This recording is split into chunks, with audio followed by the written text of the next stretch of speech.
आसमान की और रात के वक्त आने वाले की कसम, और तुमको क्या मालूम कि रात के वक्त आने वाला क्या है? वो तारा है चमकने वाला, कि कोई शख्स ऐसा नहीं जिस पर कोई निगहबान न हो। तो इंसान को देखना चाहिए कि वो काहे से पैदा हुआ है। वो उछलते हुए पानी से पैदा हुआ है जो पीठ और सीने के बीच में से निकलता है।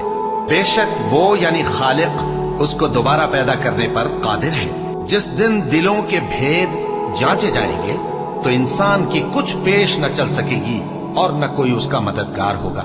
आसमान की कसम जो मेघ बरसाता है, और जमीन की कसम जो फट जाती है, कि ये फैसला कुन कलाम है और ये कोई मजाक नहीं। ये लोग अपनी तदबीरों में लग रहे हैं और मैं अपनी तदबीर कर रहा हूं। तो ऐ नबी सल्लल्लाहु अलैहि वसल्लम, तुम काफिरों को मोहलत दो, बस चंद रोज की मोहलत और दे दो।